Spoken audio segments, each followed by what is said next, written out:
जिन शब्दों का प्रयोग संज्ञा के स्थान पर किया जाता है उन्हें सर्वनाम कहते हैं। सरल शब्दों में सर्वनामों संज्ञाओं के बदले जो शब्द आते हैं उन्हें सर्वनाम कहते हैं। सर्वनाम शब्द जैसे मैं, तू, वह, आप, कोई, यह, ये, वे, हम, तुम, कुछ, कौन, क्या, जो, सो, उसका आदि सर्वनाम शब्द हैं। सर्वनाम के भेद। सर्वनाम के 6 भेद होते हैं।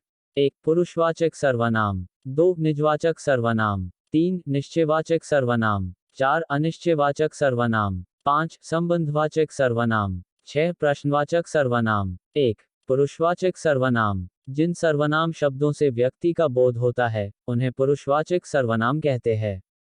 पुरुषवाचक सर्वनाम पुरुषों, स्त्री या पुरुष के नाम के बदले आते हैं। जैसे मैं आता हूं, तुम जाते हो। पुरुषवाचक सर्वनाम 3 प्रकार के होते हैं। उत्तम पुरुष, मध्यम पुरुष, अन्य पुरुष। उत्तम पुरुष। जिन सर्वनामों का प्रयोग बोलने वाला अपने लिए करता है उन्हें उत्तम पुरुष कहते हैं। उदाहरण, जैसे मैं, हम, मुझको, हमारी, मैंने, मेरा, मुझे आदि। मध्यम पुरुष। जिन सर्वनामों का प्रयोग सुनने वाले के लिए किया जाता है उन्हें मध्यम पुरुष कहते हैं। उदाहरण, जैसे तुम, तुम्हें, आप, तुम्हारे, तुमने, आपने आदि। अन्य पुरुष। जिन सर्वनाम शब्दों का प्रयोग किसी अन्य व्यक्ति के लिए किया जाता है उन्हें अन्य पुरुष कहते हैं। उदाहरण, जैसे वे, यह, वह, इनका, इन्हें, उसे, उन्होंने, इनसे, उनसे आदि। 2 निजवाचक सर्वनाम। निजवाचक सर्वनाम आप, स्वयं या खुद होता है, इसका प्रयोग हम अपने आप के लिए करते हैं। उदाहरण, जैसे राम वहां स्वयं चला जाएगा। ईश्वर भी उन्हीं का साथ देता है जो अपनी मदद आप करता है। 3 निश्चयवाचक सर्वनाम। निश्चयवाचक सर्वनाम का प्रयोग किसी संज्ञा को निश्चित करने के लिए किया जाता है।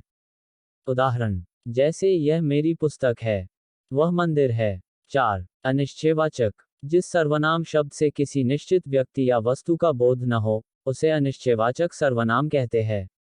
उदाहरण, जैसे कोई, कुछ, किसी आदि। आई कुछ खा लेना, ई कुछ काम करो आदि। 5 संबंधवाचक सर्वनाम। संबंध वाचक सर्वनाम में जो सो, जैसा, वैसा होते हैं इसका प्रयोग वाक्य में संबंध स्थापित करने के लिए किया जाता है।